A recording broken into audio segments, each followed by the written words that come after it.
साफारायाथ' जोङो दा जाजोब्बायखौनो बुंनांगोन आरो जोंना फिल्डआबो जाबाय आरो जोंनो बेस्ट अफ दा बेस्ट फिल्डखौ होनो थाखाय बानायनो थाखाय प्रिपारेसन खालामबाय थादों आरो बेबो अलमस्ट कमप्लिट जाबाय।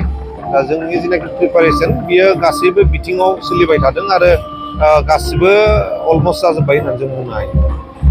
जागायजेनखालि मा मा हाबाफारि थागोन? जागायजेनखालि जोंना जेनाखि बड'लेण्ड FC जोंनि लकेल टीम आरो नर्थ इस्ट इउनाइटेड FC मोननैनि गेजेराव मेट्च जागोन आरो बेजों लोगोसे जोंहा इन'गुरेल समाव जोंनि डिमासा मोनसे कालचारेल ट्रुप, पक बरकनि मोनसे कालचारेल ट्रुप आरो बर'नि कालचारेल ट्रुप मोनथामजों लोगो नांनानै मोनसे फिउजन ट्रेडिसनेल फिउजन बानायनाय जागोन।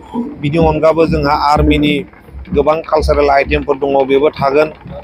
बिनि अनगाबो जोंहा फ्लाइ पास्ट जेरै थांनाय बोसोराव एयारक्राफ्ट हेलिकप्टार फैदों, पेरासुट लेन्डिं जादों, दा बेफोर गासैबो आइटेमा ओइदिनखालि थागोन। गासै मोनबेसे गेलेनाया जागोन नैबे क'क्राझार बे क'क्राझाराव गासै 7टा गेलेनाय जागोन, 6टा लिग मेट्च आरो मोनसे क्वार्टार फाइनाल। नायगिरिफोरा टिकेटनि थाखाय माबायदि नायगिरिफोरनि थाखाय जोङो जिहेथु फिजिकेल काउन्टार बहायोबा गोजाननिफ्राय फैनानै बाहाय टिकेट दानफैनो उसुबिदा जायो, बिनि थाखायनो जोङो बुक माइ श'जों रायज्लायबाय थादों जाहाथे जाय बिथांमोना नायनो मोजां मोननाय जेरावखि थाया मानो बे जायगानिफ्राय टिकेट दाननानै बाहाय नायफैनो हायो।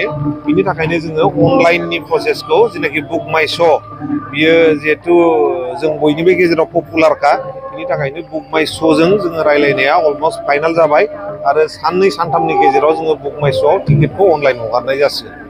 बेसेना माबायदि बायदि? बेसेनखौ जोङो दाबो फाइनाल खालामथ'वाखै, जोङो दिनै बा गाबोननि गेजेराव फाइनाल खालामनानै बेखौ मिथिहोनाय जागोन।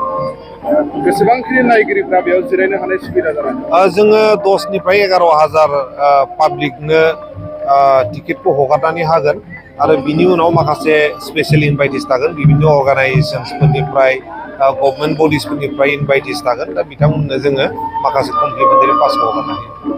इन्डियानि प्रेसिडेन्ट द्रौपदि मुर्मु फैनायनि खोथाखौ माबायदि?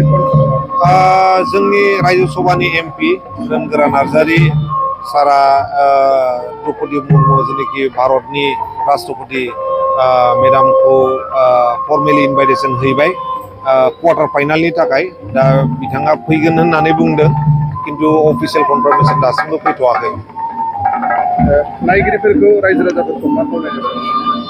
बेनो जोंनि बड'लेण्ड ओनसोलनि रायजो राजा बिथांमोनहा फुटबल मोजां मोनग्रा, दा फुटबल मोजां मोनग्राजों लोगोसे जोङो गोजोन थासारिखौ मोजां मोनो। बिनि थाखायनो जाहाथे गेमावथ' देरहानाय जेननाय थायो, थेवबाबो जाहाथे जेनोबाबो बा देरहायोबाबो मोनसे जेनाखि इनडिसिप्लिन मोनसे सियार खुबैनाय बुफायनाय जाहाथे बेफोरबायदि जाया थांनाय बोसोरनि बायदि, आं बेखौनो बयनिसिमबो गुरैयै खावलायदों।